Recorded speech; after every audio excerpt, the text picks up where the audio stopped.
So I don't know why exactly, but I'm enjoying the Champions Cup more this season than I have in years. And as I look ahead to the last 16, I'm so excited about some of these matches we have coming up. It is going to be potentially a blockbuster weekend. It's still a competition that has some issues. I'll maybe get onto that in a minute. But overall, I think it has been pretty good this year. So welcome back to the channel and welcome along to my preview of the last 16, which naturally will probably have a little bit of an English focus. I will go through every tie and give some of my thoughts on it. But drop a comment down below, in particular on anything about these specific teams, about the competition as a whole. Are you enjoying the Champions Cup more this year than you have over the last few years? You can let me know. Also, like the video, make sure you're subscribed to the channel. I really want to get to 15,000 subscribers. I feel like I've been hovering on 4.8 for ages. So if you're not subscribed, then hopefully I earn your subscription. But as I say, welcome back. My name's Alfie. And as I say, I've loved the Champions Cup this year.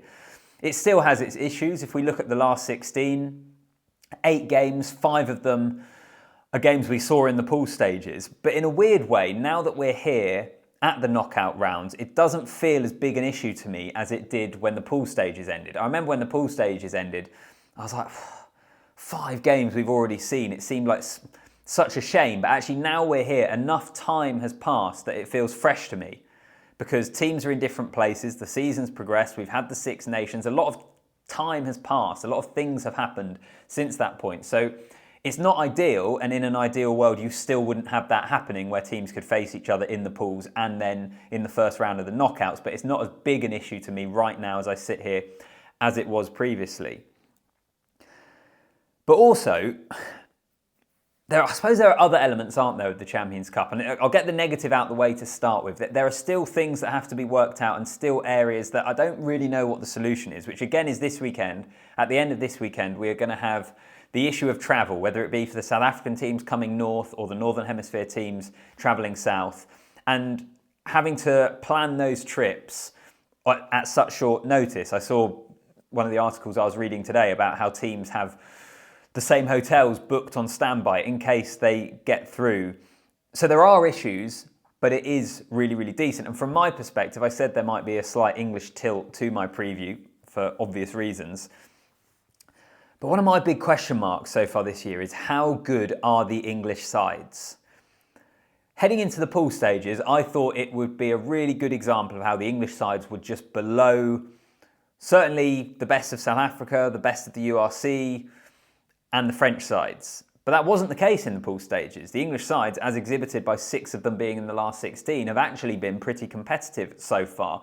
Does that carry on this weekend? I suspect not, because I think one of the biggest issues with the pool stages was the fact that 4 teams in a 6-team pool got themselves through to this stage. But nonetheless, they have surpassed expectations so far. They have not struggled as much as I thought they would. And they've recorded some really big away victories. Northampton away to Munster, Exeter away to Toulon. So how good are the English sides? What will they do this weekend? Or will the bulk of them get knocked out? We shall see. Let's kick things off. So tonight, Harlequins against Glasgow. This is one of those ties that I was thinking about it last week because I was covering Harlequins' match against Bath and I was looking ahead to the Champions Cup and I was thinking, that's a great opportunity for Harlequins to get through. And I heard this stat, Ugo Monye said it on the BBC's podcast this week. Harlequins have never won a Champions Cup or Heineken Cup knockout game, which feels wrong. You hear that and you think that can't be the case. They've won the Challenge Cup a couple of times, but when it comes to this competition, they do not have a huge pedigree in it. And so I was looking at this game and thinking, what an opportunity for them. But then I got thinking, and it's exactly the same for Glasgow, isn't it? For both these sides, I feel like Harlequins and Glasgow, they could have got such a worse draw, both of them. And so this is a brilliant opportunity for them to get themselves through to the next stage of this competition. Glasgow, who are having a good season in the URC. Harlequins, who when they're on it, they're brilliant. Like the rest of the Premiership, though, they've had a few off weeks this season. So which way it goes, I think it is a real toss of the coin. I think it'll be a great occasion. The Stoop is a great place to go. The fan is pretty much always a sellout. They're one of the few teams in the Premiership that do sell out. Great support behind them. Opportunity knocks, I think, for both of these teams. And I think both sides I saw Harlequins have kind of been trying to build it up that Glasgow are favourites because of the amount of internationals they have in their team. Harlequins have a fair few of their own as well. But I think it's going to be a great way to kick off this weekend. But it is just the start, because once we get into Saturday, the Bulls and Lyon.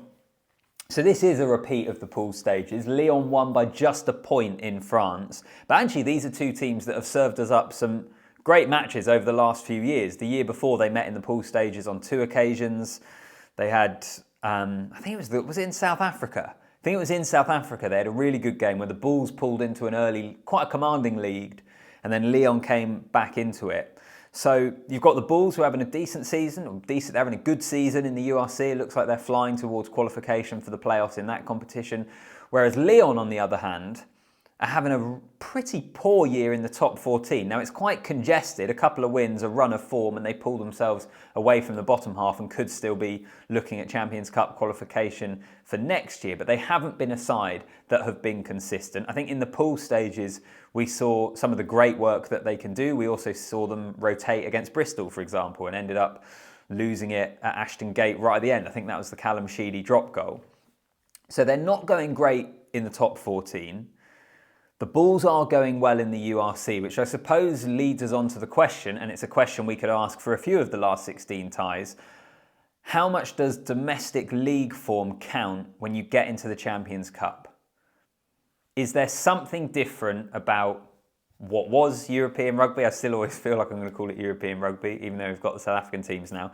Is there something different about teams that have pedigree in this competition, which I think in particular will come into the equation when I talk about Munster and when I talk about Saracens and Toulouse and Leinster and teams like that?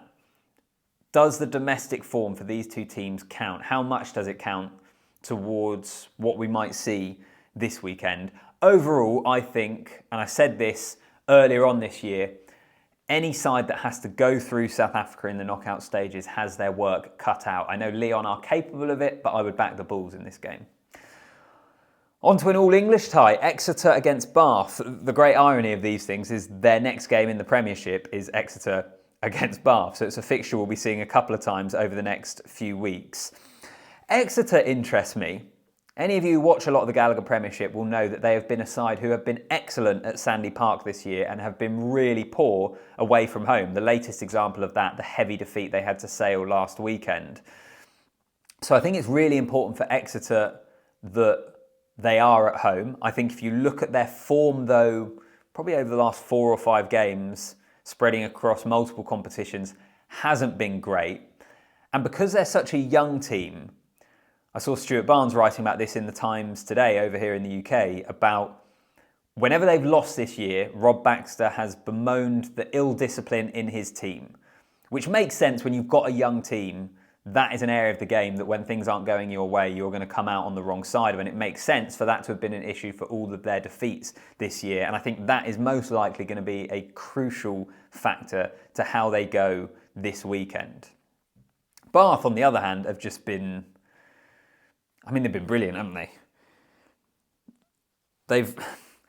The irony is they've still won and lost the same amount of games as a lot of other teams in the Premiership. But the way in which they're playing, I suppose, more, the way in which they're attacking with Finn Russell at 10, yeah, it's another game that I'm massively looking forward to. I'm not sure. I'd maybe give the edge to Bath, even though Exeter are at home. Maybe that's unfair. Chiefs fans can lord it over me on Monday if I get it wrong, but that's kind of my gut instinct at the moment. On to Stormers La Rochelle. Awesome fixture. We saw it in the pool stages, I know, but two great clubs, two heavy hitters domestically in their various competitions. And I cannot wait for this game. This is going to be one that I will absolutely make sure that I'm sat down in front of and watching. I suppose my question for this one is, how many of you make La Rochelle the favourites? Or how many of you make the Stormers the favourites? Because La Rochelle are the defending champions. Over the last 2 years, they've been the best side in this competition. But the Stormers beat La Rochelle in the pool stages in South Africa. Admittedly, there was a bit of controversy there. A lot of you might remember the disallowed try for La Rochelle, and then the Stormers go up the other end and win it. Marnie Libok kicks a tight conversion right at the death for a huge, huge win.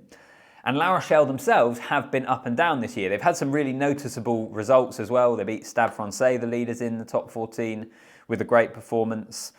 But even so, I think this doesn't feel like the all-conquering La Rochelle team we've seen in previous years. They're still very, very good. On their day, I think they can beat anyone, as they exhibited from the fact that they only lost by a point away in Cape Town earlier on this season. But I think it's such a hard game, such a tough game to call. I think from the Stormers' perspective, it's brilliant that they're at home. I think it'll be a great occasion. I was interested in one of the quotes as well, actually, from John Dobson, the Stormers head coach, in his pre-match, which was, do you choose to stop La Rochelle by picking your most physical guys, or do you think you can break them open, which might require something else? Essentially, do you pick a team because of the strengths of the opposition in La Rochelle and needing a big physical pack, or do you go in a different direction? So the style of the game from the Stormers' perspective is something that I'm really fascinated to see how that plays out in this match, and that is absolutely one of those games that, frankly, I think it's too tight to call. You can have your say if you feel strongly either way, but you could see it going in either team's favour. All right, 3 more games. Bordeaux, Saracens. Big question here is, can Saracens avenge a 55-15 shellacking to Bordeaux in the pool stages? And honestly, I don't know.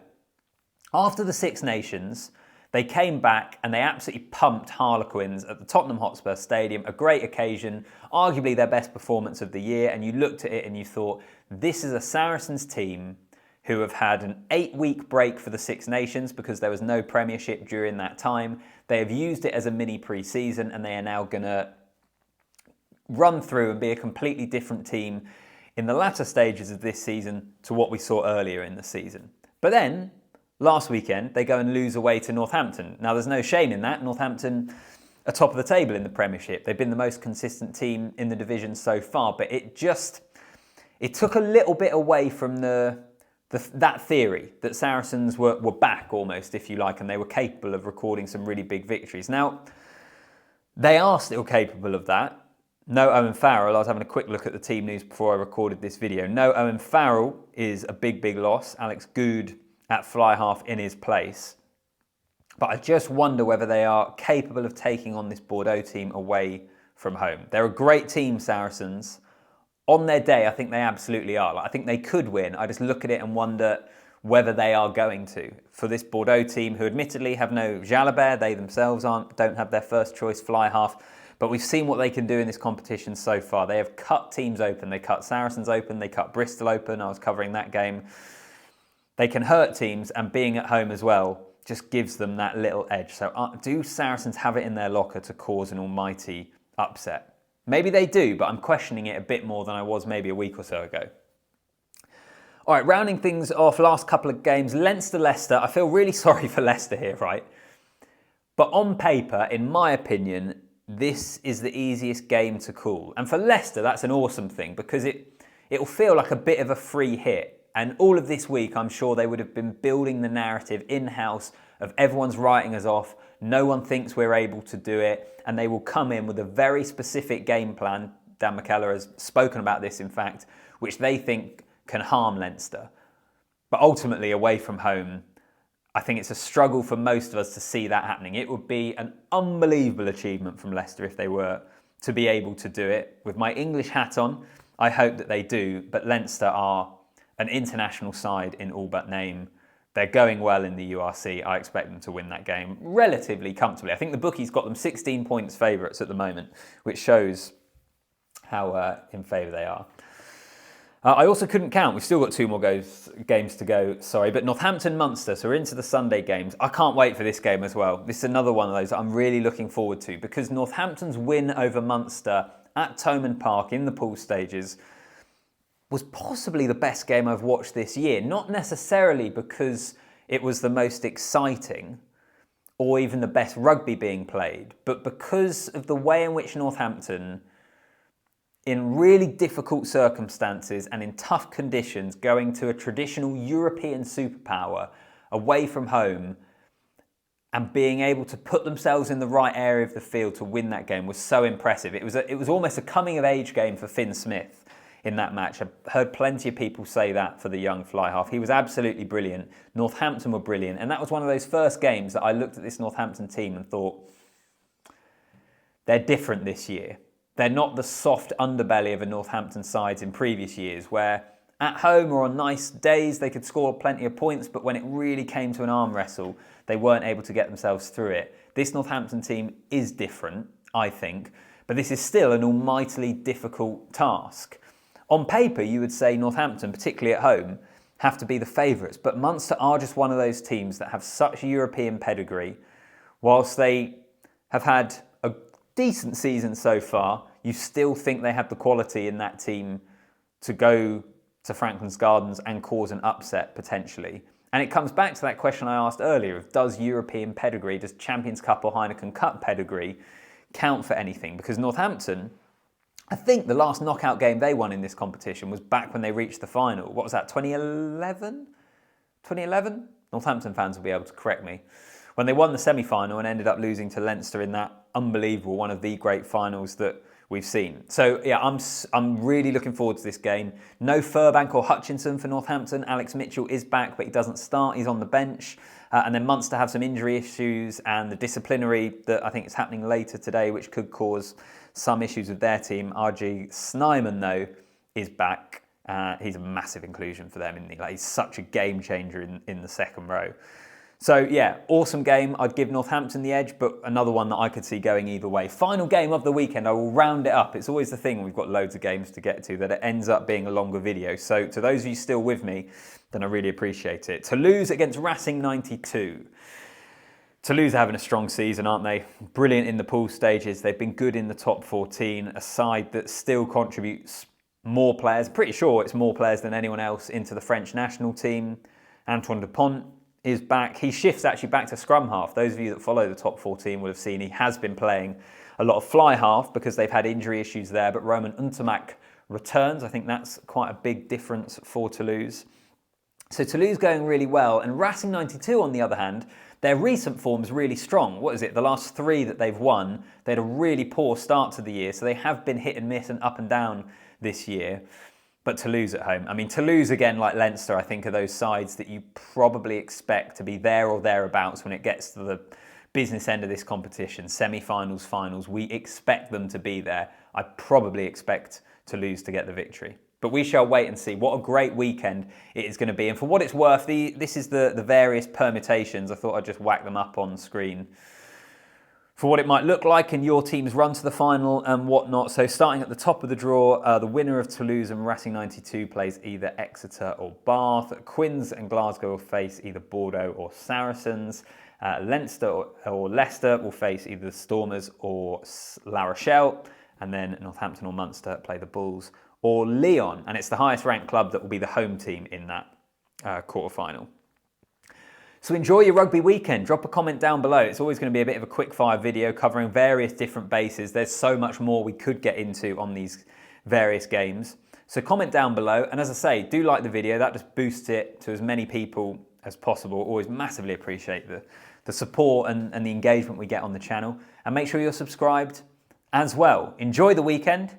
I'll see you in the next one.